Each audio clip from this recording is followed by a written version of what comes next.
मातीची ओळख, मराठी मनाची शान. मराठी मातीची ओळख, मराठी मनाची शान. शिक्षणात मराठी जपली तरच टिकेल मराठी ज्ञान. आदरणीय, तरच टिकेल मराठी ज्ञान. या ज्ञानाच्या मंदिरात ज्ञानाचे दीप पेटवणारे माझे सर्व शिक्षक वृंद, सर्व मान्यवर, प्रमुख पाहुणे व माझे सर्व मित्रमैत्रिणींनो, तुम्हा सर्वांना माझा मनपूर्वक नमस्कार. आज मला तुमच्या समोर आजच्या शिक्षणात मराठी भाषा ही काळाची गरज या विषयावर माझे विचार मांडण्याची संधी दिल्याबद्दल मी मनपूर्वक आयोजकांचे आभारी आहे. मित्रांनो, आजच्या या आधुनिक युगात तंत्रज्ञानामुळे, इंटरनेटमुळे आपल्याला सगळीकडे प्रगती दिसते. पण या प्रगतीच्या वेगात आपली मातृभाषा मराठी ही कुठेतरी पडत तर नाही ना, हा प्रश्न आपण स्वतःलाच विचारायला हवा. मित्रांनो, भाषा म्हणजे केवळ व्याकरण, शब्दसंपदा किंवा वाक्यरचना नव्हे, तर मराठी भाषा म्हणजे आपली मातृभाषा, आपली संस्कृती, आपले संस्कार, आपली ओळख, आपली जीवनशैली. म्हणजे ज्या भाषेत आई आपल्याला बाळा म्हणते हो, तीच भाषा मराठी. मित्रांनो, ज्या भाषेत आई लोरी गाते, ज्या भाषेत आजी गोष्ट सांगते आणि ज्या भाषेत आपण पहिले शब्द बोलतो, जर तीच भाषा शिक्षणातून निघून गेली तर शिक्षण मनापर्यंत पोहोचणार कसे?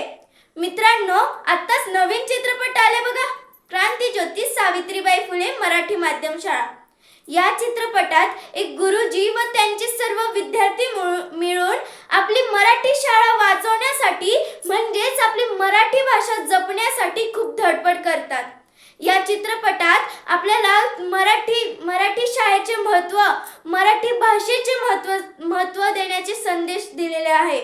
मित्रांनो, ज्या शाळेची भाषा ही मराठी असते ना, तिथून बाहेर पडणारी पिढी ही जगाशी स्पर्धा करते, पण मातीशी नातं तोडत नाही. मित्रांनो, मराठी भाषेचा उपयोग आपल्याला घरात संवादासाठी, समाजात वावरण्यासाठी, ज्ञान ग्रहण करण्यासाठी आणि मराठी साहित्य जोपासण्यासाठी केला जातो. मित्रांनो, मराठी ही सर्वसामान्य माणसाची भाषा आहे.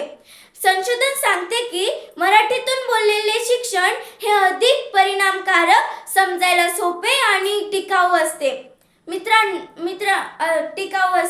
मित्रांनो, मराठी ही काही साधी भाषा नाही, ही तर संतांची भाषा आहे, ही शिवरायांची राजभाषा आहे, ही ज्ञानेश्वरांची ज्ञान भाषा आहे आणि सावित्रीबाई फुलेंची शिक्षणाची भाषा आहे.